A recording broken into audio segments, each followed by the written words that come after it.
Hello everyone, कैसे हैं सभी लोग। मैं हूं डॉक्टर योगेश शूटवाल, आपका ज्योग्राफी का एजुकेटर। उत्कर्ष यूजीसी नेट प्लेटफॉर्म पर आपका हार्दिक स्वागत है। जैसा कि सभी को पता है, कल इवनिंग में यूजीसी नेट दिसंबर 2024 सेशन के रिजल्ट्स आउट हो चुके हैं। सभी ने अपने स्कोर कार्ड भी चेक कर लिए होंगे, कट ऑफ भी यहाँ पे सभी के पास में आ चुकी होगी।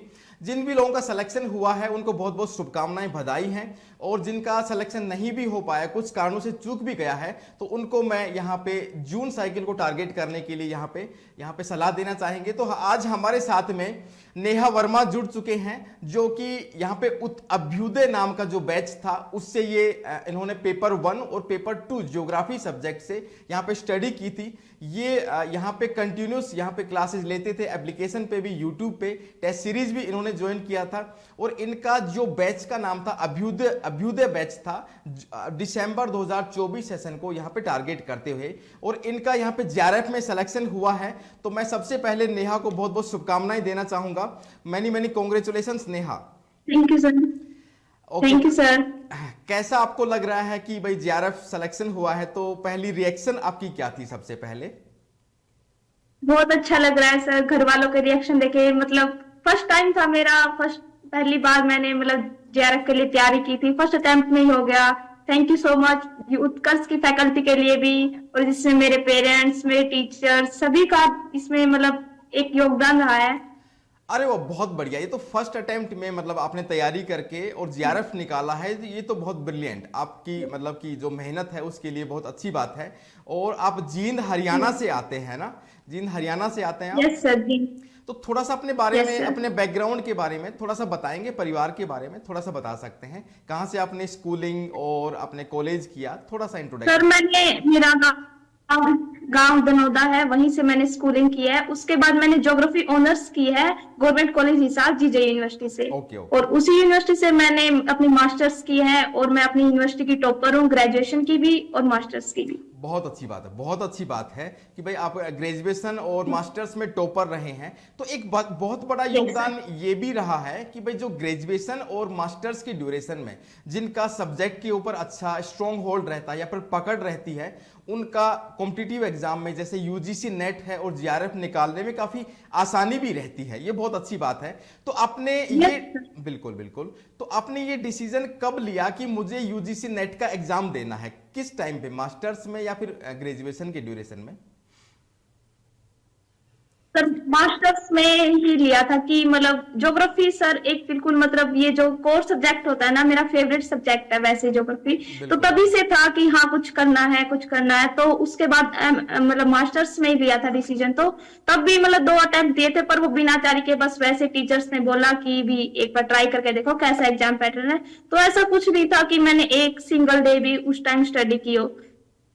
लेकिन जब से मतलब जून में लिया था मैंने उत्कर्ष का बैच, तब से लेकर दिसंबर तक कंटिन्यू तैयारी की। उसके बाद अब हो गया भगवान के दया से, टीचर्स का साथ रहा, पेरेंट्स का, मेरी खुद की मेहनत, सभी ने साथ बिल्कुल बिल्कुल, आपकी खुद की मेहनत ही रहती है सबसे पहले। तो नेहा, मैं आपसे पूछना चाहूंगा कि भाई जो यहाँ पे एप्लीकेशन पे जो क्लासेस जो होती थी, उसके साथ जो टेस्ट सीरीज भी है, तो उन चीजों का कितना योगदान रहा? जैसे कि आपने ऑनर्स से ज्योग्राफी किया है, तो उसका तो बिल्कुल है ही है कि भाई वहां से तैयारी करने को मिलती है। लेकिन टेस्ट सीरीज और एप्लीकेशन की क्लासेस के बारे में थोड़ा सा डिस्क्राइब करके बताएंगे आप प्लीज? बहुत अच्छे से सर। मैं पहले फर्स्ट पेपर के बारे में बताती हूँ। शुरू में मेरे को लगा कि क्या पता ना हो, मैंने पिछले प्रीवियस ईयर के क्वेश्चन देखे, लेकिन थोड़ी टाइम की ये थी कि मतलब टाइम की बाउंडेशन थी, 6 मंथ तो थे भी नहीं हमारे पास। मतलब पता नहीं था कि जनवरी में होगा एग्जाम। लेकिन बहुत अच्छे से हर एक टीचर्स ने बहुत अच्छे से करवाया। हिमांशु सर है मैथ के, मतलब मेरे को मैथ से बिल्कुल डर लगता था, लेकिन सर ने बहुत अच्छे से एक एक कॉन्सेप्ट करवाया। अनिल सर है, उन्होंने मतलब हायर एजुकेशन होगी, टीचिंग होगी, रिसर्च होगी, सब अच्छे से कराया। आईसीटी वाले सर हैं। और बुशरा मैम है, उन्होंने इन्वायरमेंट बहुत अच्छे से, मतलब हर एक टीचर ने बहुत अच्छे से अपना 100% दिया। हमने भी उसी लगन से तैयारी की सर, बहुत अच्छा था सब कुछ। और मतलब थोड़ा सा शुरू में डिले हुआ था हमें कि क्या पता क्लासेस कब, उन्होंने मतलब थोड़ा डिले हो गया, वो कुछ पता नहीं किन कारणों से। तो फर्स्ट पेपर बहुत अच्छे से सर ने बोला था कि हायर एजुकेशन करना, जितना हो सके उतना पढ़ना। लेकिन मैंने सिर्फ मतलब टाइम कम था, तो सर ने जितना करवाया उसी में से किया, और एग्जाम भी उसी में से आया। मेरे फर्स्ट पेपर में 33 क्वेश्चन ठीक है सर, जिसमें मैंने डीआई बिल्कुल छोड़ दिया था। आता नहीं बहुत था। बहुत अच्छी बात है ये। फर्स्ट पेपर में 33 क्वेश्चंस बहुत अच्छी बात है, क्योंकि जैसे मेरा खुद का मैथ्स और रीजनिंग का यस सर। बैकग्राउंड है, तो फर्स्ट पेपर में जब भी देता था तो मेरे 35 36 37 तक मेरे को आसानी से मैं कर पाता था। लेकिन आपने 33 किया है तो बहुत अच्छा स्कोर है। तो अभी पेपर 2 के बारे में भी थोड़ा बताएं कि भाई पेपर 2 किस प्रकार से प्रिपरेशन फर्स्ट किया। में तो सर ये था, डीआई तो मैंने किया ही नहीं, तो उसमें मेरे मतलब 10 के 10 मार्क्स मेरे डीआई के गए। उसमें ओ, डीआई मैंने खुद नहीं किया सर, टाइम नहीं था इतना। ओके ओके मेरा ओके। मैथ थोड़ा वीक है सर। सेकंड पेपर में भी सर मतलब शुरू में ये हुआ था कि मतलब थोड़ा लेट हुई थी क्लासेस हमारी स्टार्ट, लेकिन टाइम के अकॉर्डिंग अंकित सर ने सर बहुत ज्यादा सर ने बताया कि मतलब हमें टाइम के अकॉर्डिंग और सिलेबस के अकॉर्डिंग हमें कितना पढ़ना चाहिए, क्या पढ़ना चाहिए, बहुत ही अच्छे तरीके से करवाया सर ने। मतलब ज्योग्राफी का भी बहुत ज्यादा मतलब इसमें कंट्रीब्यूशन है, बहुत अच्छे से हुआ सर सब कुछ। टेस्ट सीरीज जो बाद में सर मतलब फाइनल मतलब जो फाइनल एग्जाम होता है उसके अकॉर्डिंग जो टेस्ट सीरीज थी उसमें भी मतलब स्टैंडर्ड से हाई क्वेश्चन थे। ये नहीं था कि हमें किसी प्रकार का, हमारे उसमें भी सर मेरे अच्छे मार्क्स आते थे, मतलब कभी फर्स्ट पोजीशन कभी सेकंड, सब अच्छा था सर मतलब। ओके ओके, बहुत बढ़िया। मतलब कि जो लाइव बैच था एप्लीकेशन पे, उससे भी काफ़ी हेल्प मिली है। जैसे कि यस सबसे पहले एक चैलेंज आता है यस ज्योग्राफी स्टूडेंट के लिए। मैं अगर ज्योग्राफी सब्जेक्ट की अगर बात करना चाहूँ कि 10 यूनिट हैं, एक यस भारी भरकम सा लगता है कि भाई सिलेबस काफ़ी ज़्यादा है। तो उस चीज़ को आपने कैसे मैनेज किया कि भाई 10 यूनिट है। भाई एक बार तो देख के डर भी लगता होगा भाई इतनी सारी यूनिट्स हैं, कवर कैसे होंगी टाइम पे। तो वो चीज़ें आपने बैलेंस कैसे की। और साथ ही एक क्वेश्चन और भी है इसी से रिलेटेड कि पेपर 1 और पेपर 2 को कैसे आप स्टडीज में बैलेंस करते थे, बताइए। सर ये है कि हमें ना साथ के साथ अपने प्रॉपर नोट्स बनाने चाहिए। जो हम किसी भी मतलब सेल्फ स्टडी से तो मेरे को नहीं लगता सर, मतलब मेरा खुद का व्यू है कि नहीं होगा, क्योंकि हमें पता नहीं होता कि हमें किस डायरेक्शन में तैयारी करनी है। अगर हम किसी फैकल्टी से किसी कहीं से कोचिंग लेते हैं तो वो क्या है कि टीचर एक्सपीरियंस होते हैं, हमें बता देते हैं कि हमें इस सब्जेक्ट पर ज्यादा जोर देना, यहाँ तैयारी करनी चाहिए। तो सर मैंने शुरू से अपने प्रॉपर नोट्स बनाए हैं, बहुत अच्छे तरीके से उनका प्रॉपर रिविजन किया है। और लास्ट का जो 1 मंथ था दिसंबर का, उसमें मैंने पूरा अपना प्रॉपर रिवीजन और प्रीवियस ईयर जो क्वेश्चन है उनको सोल्व किया है सर। ये, और ज्योग्राफी का अगर हम देखें तो ज्योग्राफी में जो बेसिक शुरू की जो यूनिट्स हैं, ज्योग्राफी, जियोमॉर्फोलॉजी, क्लाइमेटोलॉजी, ओशनोग्राफी, मतलब इनको हमें बहुत ध्यान से करना चाहिए, क्योंकि बहुत सारे कॉन्सेप्ट हैं वो इन्हीं से आते हैं। तो इंडिया ज्योग्राफी आगे की जो यूनिट्स हैं, ह्यूमन ज्योग्राफी के जितने भी पार्ट हैं, उनको हम अगर हमारी फिजिकल ज्योग्राफी के कॉन्सेप्ट के लिए दें तो वो बहुत आसानी से हमें समझ में आ जाते हैं सर। बिल्कुल सही कह रहे हैं। फिजिकल ज्योग्राफी पूरी पूरी कॉन्सेप्ट पे बेस्ड है। ह्यूमन ज्योग्राफी एक अलग सेगमेंट है। उसके अलावा फिर आप देखते हैं ज्योग्राफिकल टेक्निक, ज्योग्राफिकल थॉट और इंडियन ज्योग्राफी का पार्ट बचता है। तो इस प्रकार से मोटा मोटा यस 3 कैटेगरी में अगर अपन डिवाइड कर दें सिलेबस को, थोड़ा आसान हो जाता है, ठीक है। लेकिन मेरा क्वेश्चन ये भी है कि पेपर 1 में भी 10 यूनिट है और पेपर 2 में भी 10 यूनिट है, वो आपने कैसे मैनेज किया जो प्रिपरेशन को, ठीक है। अपने सेल्फ नोट्स बनाए। ये सभी स्टूडेंट को मैं बता देना चाहता हूं कि ये बहुत अच्छी आदत है। जब आप पढ़ाई करें, कोई भी कहीं से भी आपको मेंटोरशिप मिले, जहां से भी, तो अगर आप उसकी प्रिपरेशन करें तो सेल्फ नोट्स जरूर बताएं। तो ये अभी नेहा बता रहे हैं कि सेल्फ नोट्स को आपको रिवीजन करने में जो लास्ट का मंथ होता है, लास्ट के डेज होते हैं, उसमें बहुत सारी हेल्प मिलती है। लेकिन आपने पेपर 1 और पेपर 2 दोनों को कैसे मैनेज किया? स्टडीज को डेली बेसिस पे पढ़ते थे या फिर पहले पेपर 1 को कवर कर लिया फिर बाद में पेपर 2 को किया, कैसे आपने किया? सर इसमें बहुत सारा योगदान तो सर उत्कर्ष टीम का है, क्योंकि हम अकेले अगर कुछ करते हैं ना तो वो नहीं होगा। हम सोचते हैं कि पहले ये यूनिट कंप्लीट कर ले, लेकिन हमें क्या था कि हमारी पैरेलल चलती थी क्लासेस। शुरू में तो क्या टीचिंग की क्लासेस होती थी, फिर ज्योग्राफी की स्टार्ट होगी, धीरे धीरे मतलब शुरू में जो बहुत ज्यादा मतलब जिनका वास्ट सिलेबस है वो सब्जेक्ट हमें कवर करवाए गए। उसके बाद धीरे धीरे और भी जो सब्जेक्ट हो गए, मतलब कम्युनिकेशन है, इन्वायरमेंट है, थोड़े छोटे सब्जेक्ट और इंटरेस्ट के सब्जेक्ट हैं, इनको हम आसानी से कर। तो एक दिन में मतलब हमारी 4 5 3 ऐसे क्लासेस लगती थी। तो साथ के साथ हमारी ये होता था कि शाम तक क्लासेस कंप्लीट करनी है। तो टीचर्स का योगदान रहा सर इसमें तो कुछ हमारे की हमने साथ के साथ किया और टीचर्स ने साथ के साथ करवाया। ये था कि डेली क्लासेस लगती है तो टाइम के अकॉर्डिंग हमारा सिलेबस पूरा हो गया सर। हाँ, इसका मतलब ये तो नहीं कि आप, इस तरह से बैलेंस हो गया सब कुछ। बिल्कुल बिल्कुल, इसका मीनिंग ये हुआ, देखो इसका अगर मैं आसान भाषा में बताऊं, जैसा नेहा बता पा रहे हैं कि पेपर 1 और पेपर 2 दोनों को पैरेलल रखना है आपको, किसी को प्रीफरेंस ज्यादा नहीं तो किसी को कम नहीं, दोनों पेपर को पैरेलल लेके चलना है, सेल्फ नोट्स भी बनाने हैं और रिवीजन भी, ठीक है। जो भी एग्जाम की स्ट्रेटजी अपन ये डिस्कशन भी चल रहा है, भाई टॉपर से अपन बात कर रहे हैं, इनका जीआरएफ निकला है, तो ये इन्होंने बहुत अच्छा पॉइंट आउट किया है कि पेपर 1 और पेपर 2 दोनों साथ में अपने को पैरेलल लेके चलना है। और दूसरी चीज ये कि रूटीन में सारी चीजें यहाँ पे अपने साथ में है, रूटीन बना हुआ था, इनका पेपर 2 की क्लासेस भी थी और पेपर 1 की क्लासेस भी, और उत्कर्ष टीम ने इनका काफी हेल्प किया, तो ये ऐसा इनका मानना है। दूसरी बात आप ये भी बताएं नेहा कि जो आपने कौन से बैच से यहाँ पे स्टडी की थी, किस नाम से बैच था, और आपके मार्क्स कितने हैं, आपके मार्क्स भी यहाँ पे आप मेंशन करें प्लीज। अभुद्या बैच था सर, और मेरे 200 मार्क्स हैं सर। ओके ओके ओके, आपका बीसी कैटेगरी से 200 मार्क्स के साथ में जीआरएफ हुआ है, बहुत अच्छी बात है, और अभ्युदय बैच से आप यहाँ पे, ठीक है। दूसरी चीज यहाँ पे एक बात यहाँ पे ये भी बताएं कि जो आपका जो फ्यूचर के जो प्लान्स हैं, अभी जो जीआरएफ निकल चुका है, तो आपका अभी फ्यूचर के क्या प्लान्स है, भाई पीएचडी में एडमिशन लेना है या फिर कोई दूसरे फील्ड में जाना है, इसके बारे में बताएं। सर मेरा टारगेट है और मेरा ड्रीम भी है, टीचिंग का ही है, तो मैं फिलहाल बीएड कर रही हूँ सर, एक बार उसको कंप्लीट करूंगी 1 साल की रहती, उसके बाद सर मैं पीएचडी को भी प्रेफरेंस दूंगी। ओके ओके ओके, अभी आपकी बीएड चल रही है, तो ये भी अच्छी बात है कि भाई एक प्लान बी भी अपने साथ में पैरेलल चल रहा है, भाई प्लान सर एक बैकअप साथ में होना चाहिए, बैकअप साथ में है, बहुत अच्छी बात है। और पीएचडी भी करने में आपका इंटरेस्ट है आगे, ऐसा बता रहे हैं? यस। तो किस बिल्कुल बिल्कुल, तो उत्कर्ष टीम भी बिल्कुल साथ में है। मैं यहाँ मेंशन करना चाहूँगा जितनी भी फैकल्टीज है, मैं खुद भी यहाँ ज्योग्राफी से पीएचडी हूँ और मेरा यहाँ पे सबमिशन हो चुका है, फाइनल अवार्ड भी हो चुका है। तो नेट और जीआरएफ की प्रिपरेशन के साथ में उत्कर्ष की टीम आपको फ्यूचर में भी, जब आप पीएचडी के लिए एडमिशन्स लेंगे किसी यूनिवर्सिटी में, तो आपको थीसिस बनाने में और जो छोटी छोटी चीज़ें रहते हैं, आपको आर्टिकल्स कैसे लिखने हैं, रिसर्च पेपर कैसे लिखने हैं, सिनोप्सिस कैसे बनाना है, तो ये पूरी एक, मैं कहूँगा कि ये एक मतलब पूरा पैकेज है, इतना नहीं है मतलब कि इनका सिलेक्शन हुआ तो ऐसा नहीं है अब इनका साथ, मतलब कि अभी इनसे मतलब साथ छोड़ देंगे, ऐसा नहीं, बिल्कुल जब तक इनका पीएचडी कंप्लीट नहीं हो जाएगा और फ्यूचर में भी बिल्कुल उत्कर्ष का पूरा परिवार साथ में रहेगा।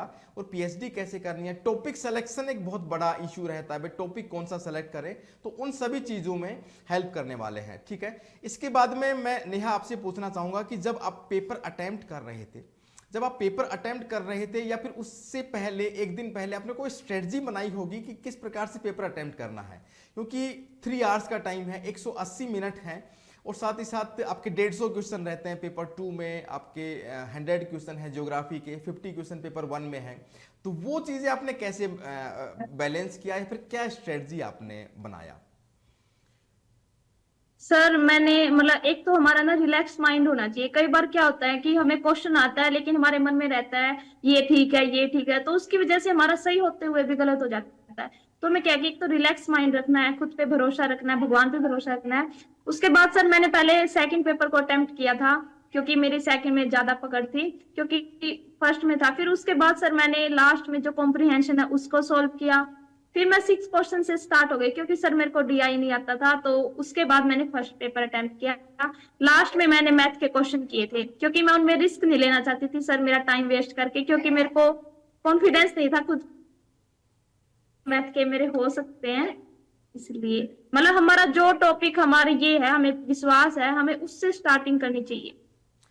बिल्कुल। और टाइम मैनेजमेंट सर, मतलब हमें अगर कोई क्वेश्चन है वो नहीं आ रहा, वो डाउटफुल है, तो मार्क और रिव्यू के लिए छोड़ सकते हैं हम उसको, ये नहीं कि उसी के ऊपर हम अपना मतलब बहुत सारा मैक्सिमम टाइम है वो उस पर इन्वेस्ट कर दें, लास्ट में उसका आउटपुट कुछ भी ना निकले सर। ये बहुत अच्छी बात बताई नेहा ने। नेहा का मानना है कि भाई इनकी जो स्ट्रेटजी थी, तो इन्होंने पेपर 2 पहले स्टार्ट किया, तो मेरे को लगता है कि जो मैक्सिमम लोग हैं पेपर 2 उनका स्ट्रॉन्ग है, जैसा कि इन्होंने बताया ऑनर्स से इन्होंने बैचलर्स किया है, उसके बाद में जो एमए से बाई ज्योग्राफी से हैं ही, लेकिन पेपर 2 इन्होंने पहले स्टार्ट किया। दूसरे अटेम्प्ट में पेपर 1 पे ये गए हैं, उसमें भी बहुत अच्छी बात बताई है कि आपको स्ट्रेस में नहीं रहना है, रिलैक्स रहना है, और साथ ही साथ आप देखेंगे कि रिलैक्स रहेंगे तो भाई आपके आंसर्स हैं, आपका आउटपुट अच्छा आएगा, लेकिन कोई क्वेश्चन पे ज़्यादा रुकना भी नहीं है, ऐसा मानना है आपका ना। कोई क्वेश्चन पे बिल्कुल रुकना भी नहीं है, बहुत यस ज्यादा सर। टाइम वेस्ट नहीं करना है। अब जैसे इनका ह्यूमैनिटीज बैकग्राउंड था, तो जो मैथ्स और रीजनिंग वाला पोर्शन था इन्होंने सबसे लास्ट में रखा, और ये बहुत अच्छी स्ट्रेटजी है, परफेक्ट स्ट्रेटजी है। मैं बता रहा हूँ, नेहा ने जो बताया है ये परफेक्ट स्ट्रेटजी है। जो मैथ्स रीजनिंग वाला पार्ट है, अगर आप ह्यूमैनिटीज के हैं या फिर आप मैथ्स रीजनिंग बैकग्राउंड है आपका, कभी आपका अच्छा स्ट्रॉन्ग है, तो भी आप लास्ट में करें, क्योंकि वो टाइम टेकिंग रहते हैं। ठीक है, तो पेपर 2 आपने पहले अटेम्प्ट किया, फिर पेपर 1 आपने अटेम्प्ट किया। ठीक है, बहुत अच्छी बात है। एक क्वेश्चन मैं ये पूछूंगा कि भाई आपने सिलेबस कवर कर लिया, पेपर 1 का भी, पेपर 2 का भी, फिर रिवीजन का कितना इंपॉर्टेंट रहता है को पूरे के पूरे सिलेबस को? क्योंकि आप पेपर 1 और पेपर 2 में 20 यूनिट हो गई, 10 + 10 20 यूनिट्स हो गई, तो रिवीजन आप किस प्रकार से कर पाते थे, कैसे करते थे?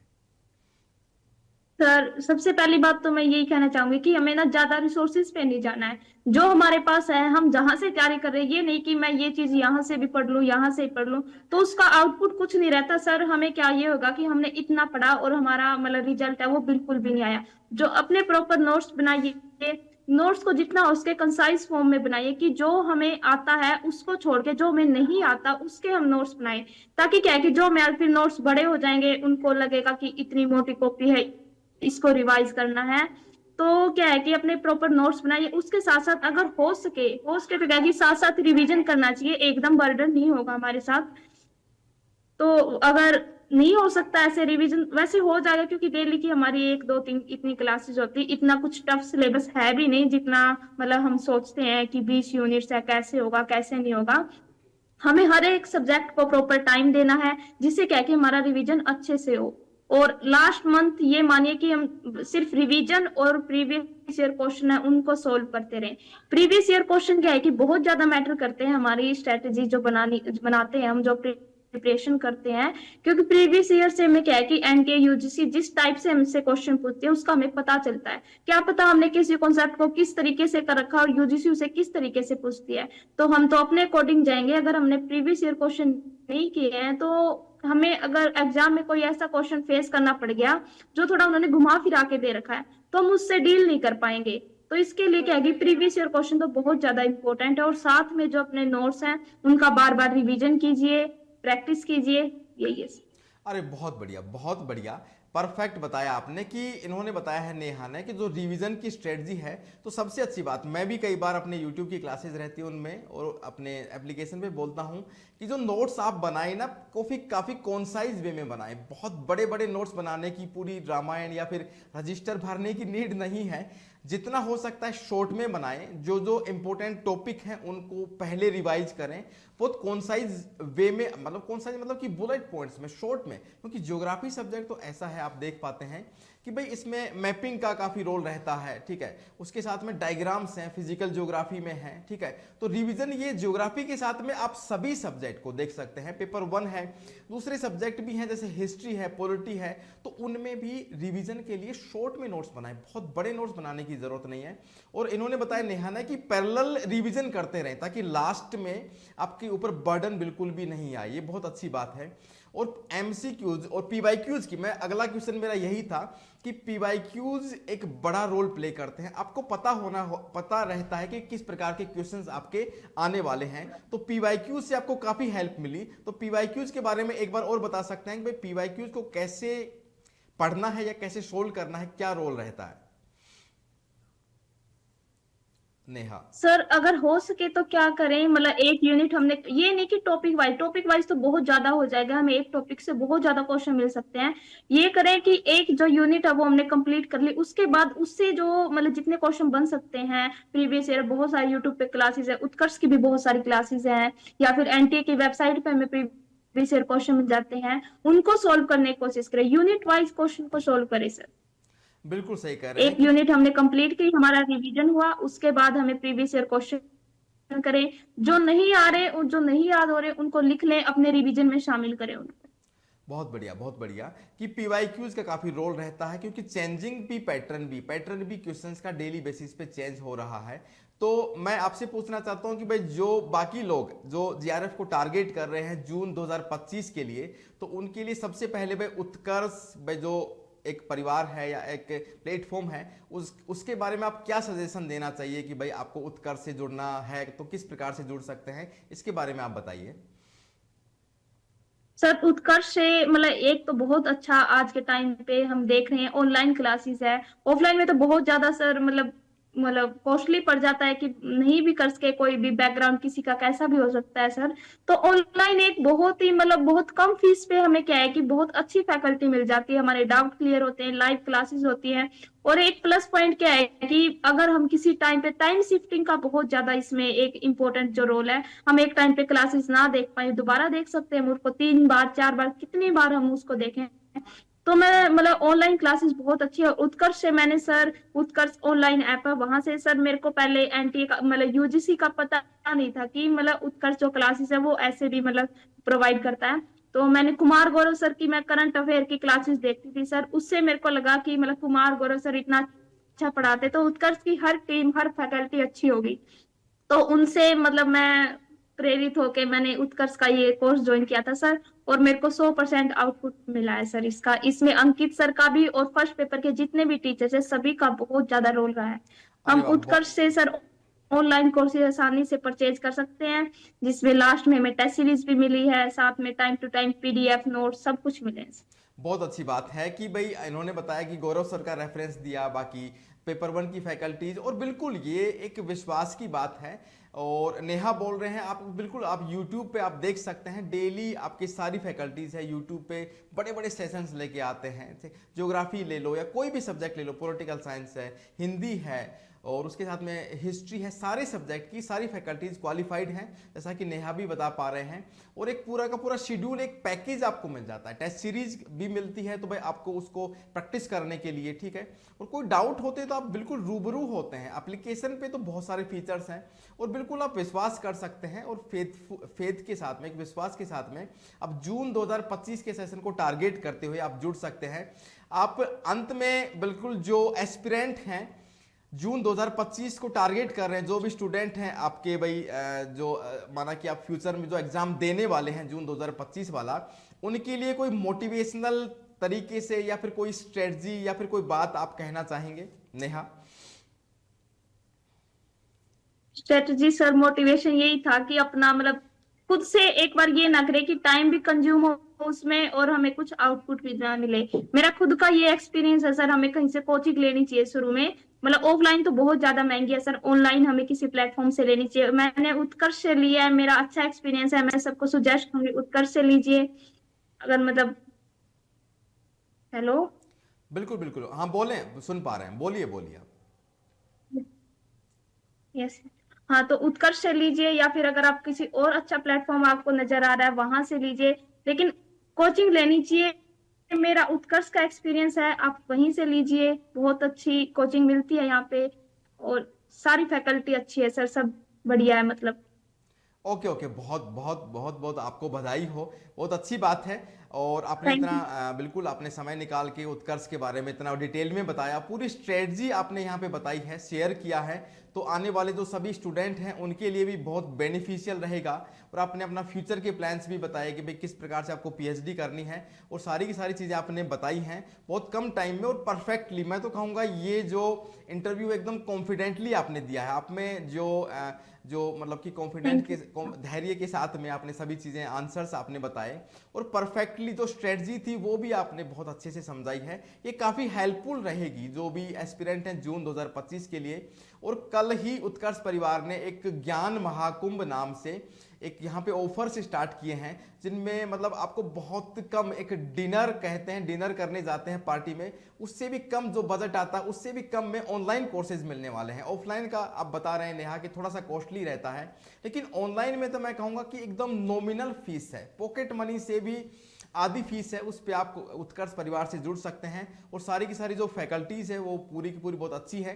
और आपके सामने बहुत अच्छा एग्जाम्पल यहाँ पे हमारे स्टूडेंट हैं, अभ्युदय बैच के हैं, अभी यहाँ पे लक्ष्य बैच है, उसके तहत सारी की सारी क्लासें रेगुलर चल रही हैं।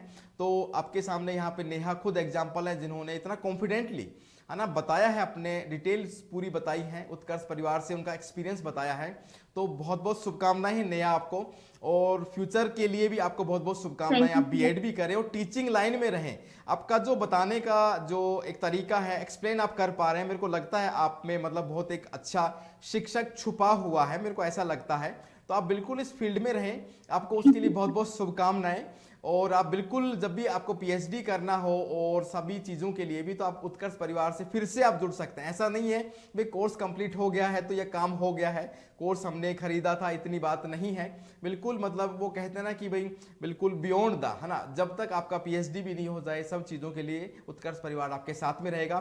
बहुत बहुत धन्यवाद आपको समय निकालने के लिए, और बहुत अच्छे से आपने एक्सप्लेन किया है इसके लिए। Thank you so much Neha, and good luck. Thank you.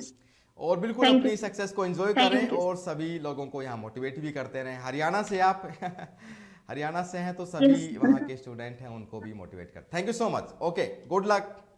Okay. Thank you.